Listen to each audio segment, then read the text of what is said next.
Good morning, everybody, and welcome to the Health Talk. I am your host, Dr. Neeru Prasad, pediatrics and emergency medicine physician affiliated with St. Joe Oakland and Henry Ford Health System. The theme of our Health Talk today is management of back pain.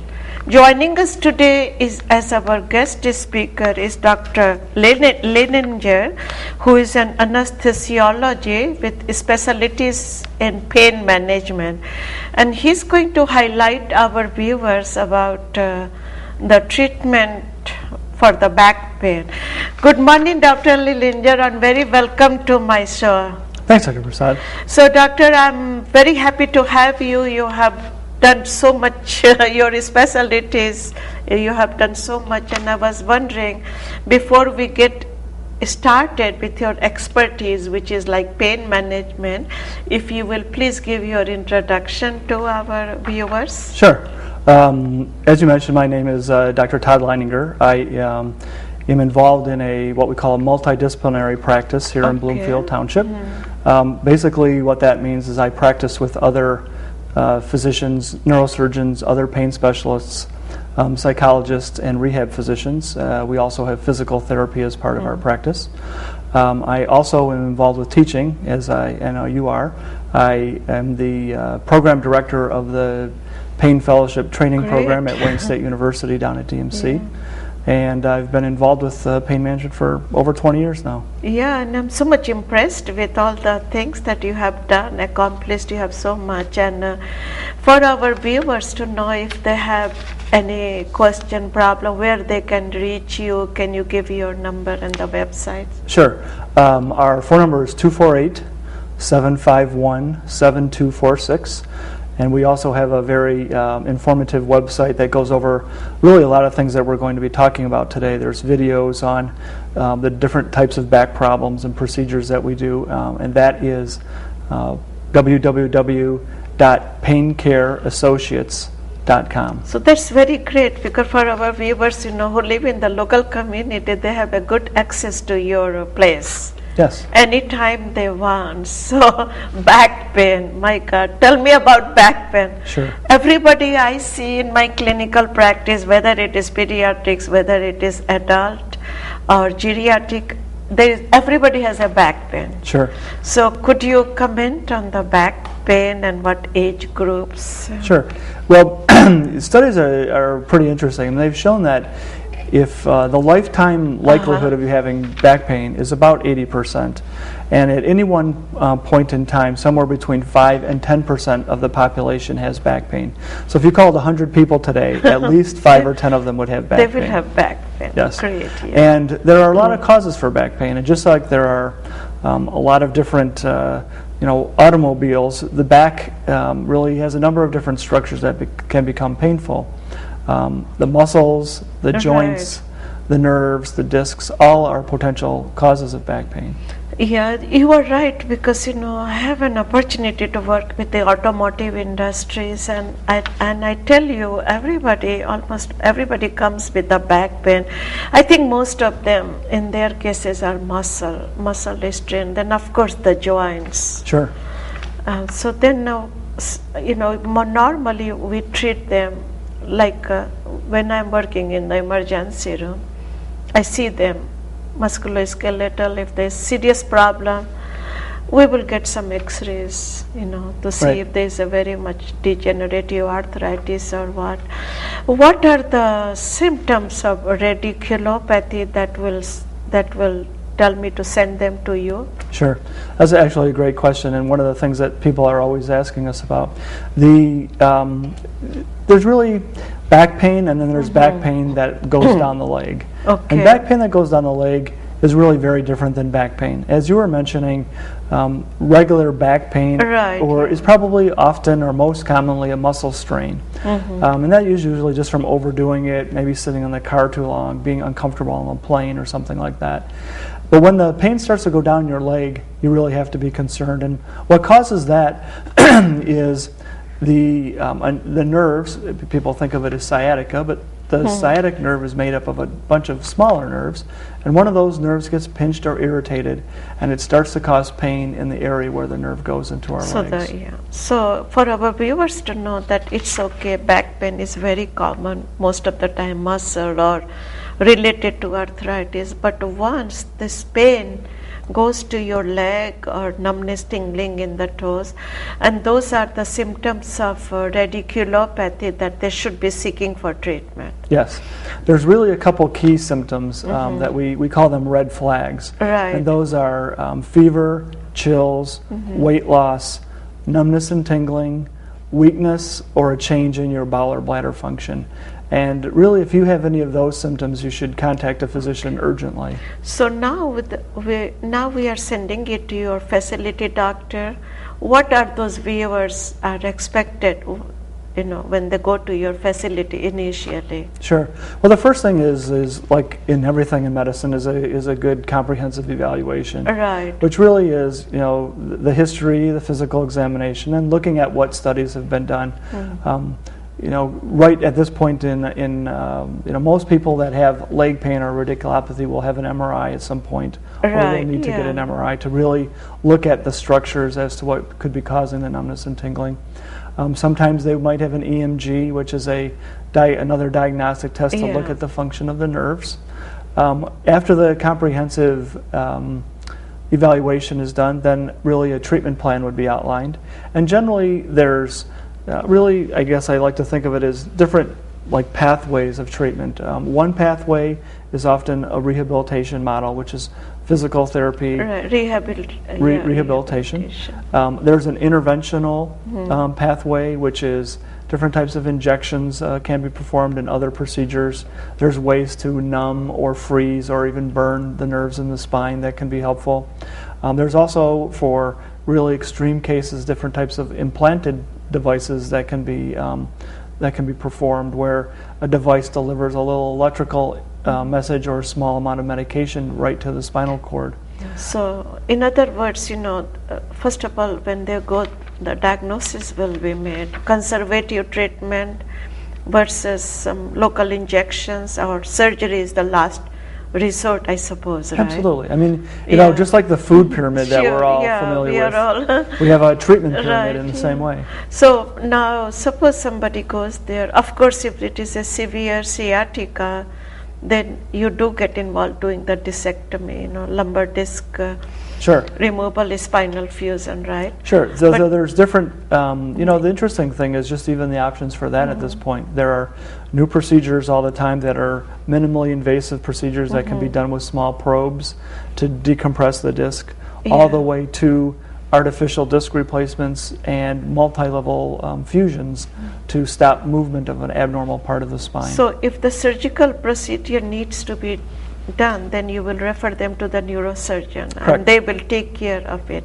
Exactly. Now you are right in the middle to management of the pain. Exactly. And Todd, you are playing a very important role there, because not everybody wants the surgery. They just want to get the pain management. Right. So what are the modalities? How do you approach this whole sequence of the pain management thing? Sure. Well, the different modalities, there are medications that can be used, different medications to cut down swelling and inflammation. There's pain medications. There's a whole new class of medications that are coming out to try to affect muscle relaxation for when patients are in spasm. One of the things that we often also have to deal with is sleep. Sleep becomes a very big problem, so we have to manage sleep with non-medication and medication approaches to sleep. Sometimes the patients will have to have a sleep evaluation even really to treat their pain. Then there are injections, like we were mentioning before. The injections can be different forms of cortisone, steroid injections into the spinal column. And then there are procedures where, again, the nerves of the spinal column may be frozen or anesthetized, and if that works temporarily, potentially the nerves could even be burned with a little radio frequency wave, and that can give patients relief for 9 to 12 months often. as a background, the patients also are usually involved with either a home exercise program or a rehabilitation program. Which is right next door. Which we have in the same, facility. In the same facility. They can go to rehab. Right, and then we also offer alternative procedures, acupuncture. We have nurse practitioners that are involved with hypnosis for healthful habit changes like smoking, as well as for pain management. So that is, that you raised a very interesting, I should have asked you before, is smoking aggravates the symptoms of pain? It's pretty interesting. We've known for really probably the last 10 years that smoking leads to much more degeneration of the spine. And really the theory is that if the smoking causes vasoconstriction and doesn't allow the spine to heal normally, and so the spine is always in an area, is degenerating more quickly. What's even more interesting over the last couple of years is that there have been studies now looking at pain thresholds in smokers versus non-smokers, and actually because of the way that nicotine stimulates the brain, the pain thresholds are actually lower in smokers than non-smokers. Really? So they have more degenerative problems, and on top of that, their brain's excited in a way that actually amplifies their pain message. So they can amplify the pain. Absolutely. And also, how does diabetes contribute to the whole thing? Well, diabetes probably really in a couple of ways. Certainly the healing response is altered, so the spinal column again doesn't have the ability to normally heal. And then the diabetes, when you have elevated sugar levels, it predisposes your nerves to injury. And so the patients that might have a radiculopathy or a sciatica where the nerve is getting injured from a disc or from stenosis, if that nerve is already abnormal from the diabetes, they are unable to appreciate those symptoms because of the neuropathy, diabetic neuropathy. Yes. Yeah. So that's good. Now, when you talked about the injections, like a lot of the time these people, they will go to you, they will have injections for the pain management, and they come to us, and after, what are the precautions that you tell those patients to observe? Well, generally, the day of the procedure, they take it easy, which that doesn't mean bed rest. It just means they should not do a lot of heavy lifting, bending and twisting. Avoid strenuous. Correct. A lot of the patients have a little bit of sedation for the procedure, so just like any outpatient surgery, they would not drive or make important decisions for 24 hours. And that's really about it. The steroids take anywhere from 2 to 7 days to really have their full effect. So it takes a little while, up to a week, for an injection to really have its full effect. Yeah. So for the viewers to know that if somebody goes to your office as the steroid, don't expect any miracle right away. Because it takes like 2 to 7 days before it starts reducing the swelling in the area around. Exactly. Yeah. So it's just the combination of the whole thing, I believe, that counts, right? Absolutely. Yeah. I mean, there's really, unfortunately, there's no real simple answer. These are degenerative conditions that are progressing as we age, and the treatments therefore become very complicated as well. So that's good. Then what now, is surgery really needed much of the time? Well, if you look at statistically, surgery is probably needed less than 5% of the patients that have problems. Okay. Unfortunately, that's still a lot of people, but it is surgery really can be avoided in most patients. Yeah. And I think really the keys to surgery is finding a surgeon who has a lot of experience in the procedures that you're considering, and really that you are a well-selected person. And you can actually become a more well-selected person by taking care of your general health. All of the things that you talk to, like health prevention types of things that you talk with your patients about, are very important for patients with back problems. So normal diet, not smoking, weight reduction, regular exercise, yes. Right. All the things that we've learned that are very good for our heart over the last few years, we know now are also very good for our back. For the back pain, yes, of course, yeah. Now, doctor, could you comment about on those patches that you bought? Because a lot of the time, they will come from your office and they will have patches. There's, the whole group of medications now that are delivered by patch. There's hormones, as we know. There's also pain medication. One of the stronger pain medications, it's called fentanyl, the patches. That's what I was asking about, the fentanyl patches. Yes, Yeah. those patches are a very potent narcotic. Okay. It's actually 100 times stronger than morphine. And the patches are a way to continuously or slowly deliver medication to the body. Their patches are usually changed every 48 or 72 hours. Okay. And really the goal of them is to, if someone's having pain all day long, to just bring down their pain level by delivering a constant dose of medication. Okay, so they wear the patches and the doses can be... The doses can be altered from a pediatric dose all the way up to a dose of someone who develops tolerance. And I see most of the cancer people, but cancer patients also, they wear those patches. Yes. Again, the real utility of the patch is that it delivers medication continuously. You know, even the longest acting pain pill that we have right now lasts about 24 hours. Yeah. So the patch lasts, 2 or 3 times as long. There's also a couple of interesting patches that have come into the market over the last really over the last year or two.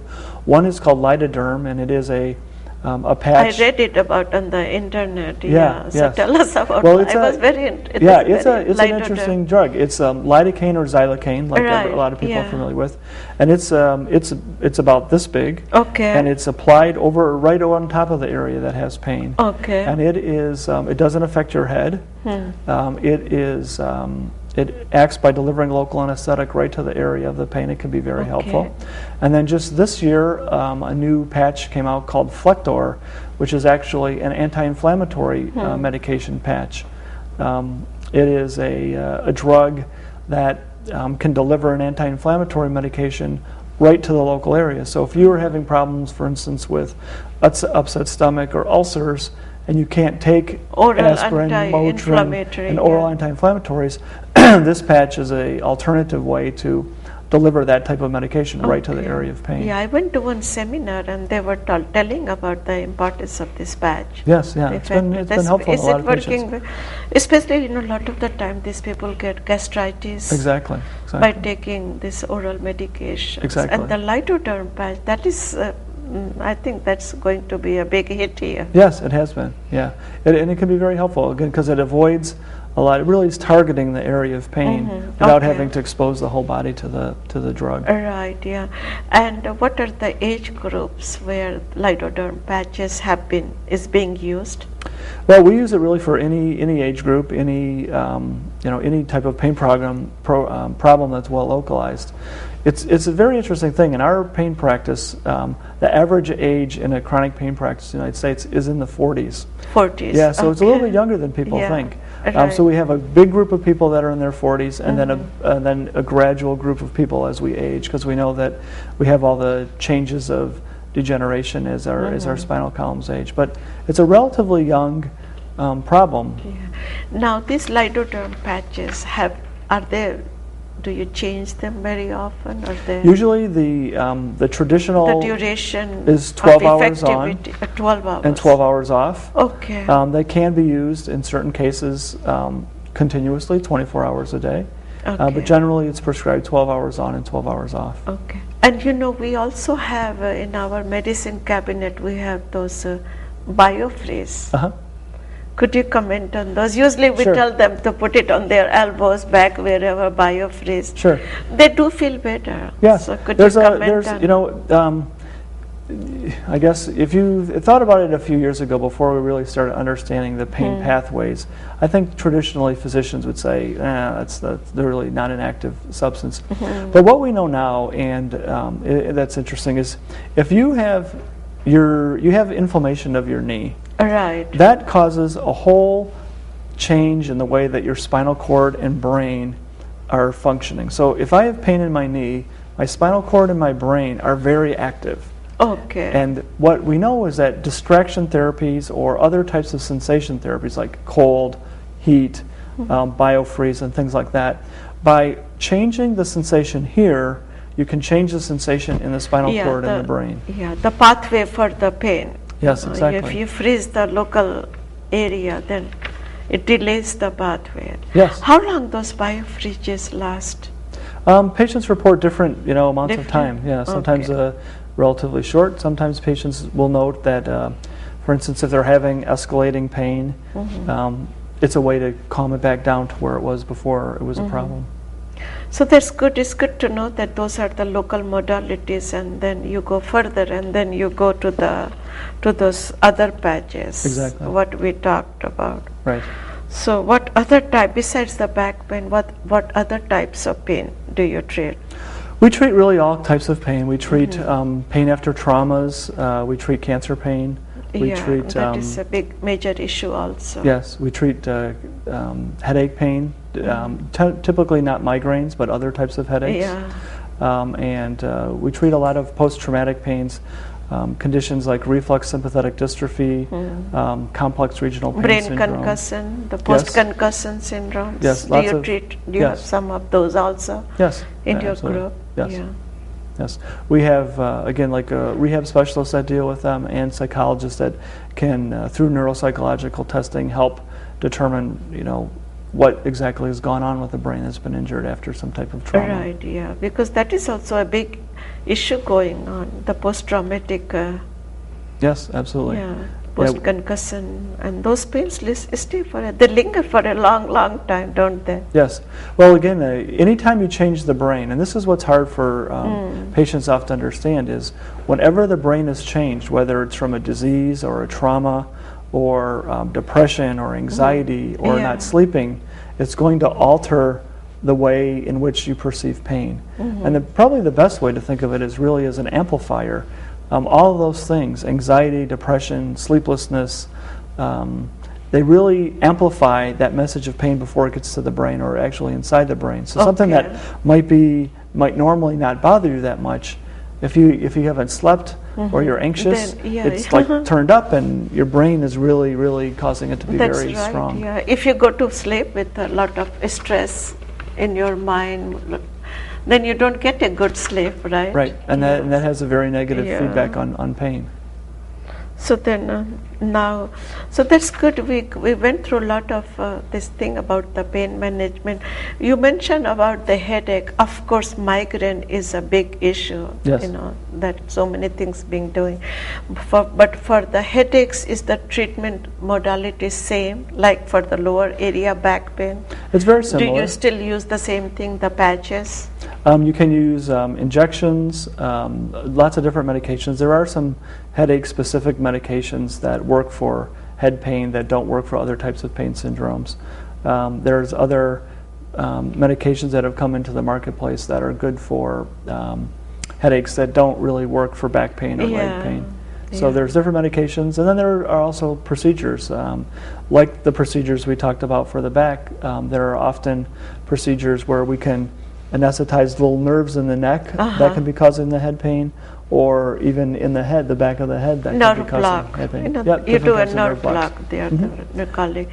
Do you get some those TMJ syndromes also? We don't actually take care of too much TMJ now, no, because it usually is more commonly treated by the dentists or that has specialized in TMJ or oral surgeon. Every once in a while, but generally less. That would be less common. But for some reason, I don't see those. Not as before. Before, when I worked in emergency room, I used to see so many TMJ syndrome. For some reason, the incidence is less and less. I don't know why. That seems I don't see it as much. Right. Yes. I think it is maybe because of good dental health care. Sure. That would make sense. Yeah, right. Dental health care, and also taking care of the ear problems. Sure. And all those. Absolutely. But basically, you are right. Back pain, that does contribute a lot towards gender sickness. Right. Well, what the studies are showing is that having chronic pain in general, it really becomes a vicious cycle. If we just put back and neck pain in, all together, but you see pain leading to problems sleeping, leading to changes in abstinence mood. From work. Right, absence from work, deconditioning, and really becomes a very vicious cycle. And at some point, the only way to reverse any of those things is to try to break that cycle, break the pain, get the person sleeping, rehabilitation of the musculoskeletal system, and really have to move into a very different direction. Yeah. So the rehab medicine plays a very important role also. It's a huge thing. Huge thing, yeah. Whether you're thinking of medications, injections, or really even surgery, those are really tools to cut down or stop the pain. Right. But once that has taken place, it's really critical that the person go on and go through appropriate rehabilitation. Long-term goal is rehab. Yes. Yeah. Proper muscle Yes. exercises. Yes. I mean, exercises are critical. We know that our spinal column ages much more quickly when we're inactive versus when we're active. Right. And so it's really, there are studies that have shown that almost 80% of women that are older than the age of 70 can't stand up without assistance because their leg muscles are so weak. Now, that's a terrible statistic, but what's really positive is that no matter how old you are, if you're in your 70s, 80s, or even 90s, there have been studies now that show that you can make very significant improvements in strength. So even, I had someone the other day said, "Oh, I'm too old to do exercise." And the reality is that studies have shown you can benefit from exercise at any age. Any age, yeah. Yes. And it benefits you greatly. And nowadays, not even a strenuous exercise, even just the walking helps. Yes, absolutely. Walking, the really keys to exercise are range of motion, strengthening, and some type of aerobic exercise for your heart. And yoga is coming so much. Yes, much more popular. So yoga is getting so popular nowadays, which is what it is stretching. Right. Muscle is stretching. And strengthening as well. Right. Yeah. Right. So that really helps, I think. Again, we are back to square one. What would be the final advice you will give the viewers? Well, I think the final advice is, in most cases, something can be done to help you. Getting involved in a multi-specialty practice, I think, is helpful. There's things we can do, and there are things that you can do. Exactly right. And but there's a lot of things out there right now that can really help most patients that have problems. You're not likely to get rid of it 100% if you've had pain for years and years. But you can still lead a leading life. But we can definitely You can lead a normal, near normal life. Yes, absolutely. You can return to function and doing all the things that you normally enjoy. Right. Absolutely. Yeah. So that's good. I'm so happy, doctor, that you were able to come to my show today. Well, thank you. I appreciate it. Yeah, and I'd like to thank our viewers for watching me today on my show, which is Health Talk. The title is Back Pain Control, with our guest speaker, Dr. Leilinger. And he did a wonderful job. And if anybody wants to consult him, we have given his website. And thank you, doctor, so much for joining me today. Thank you. Appreciate the opportunity. Thank you. Thanks. We are still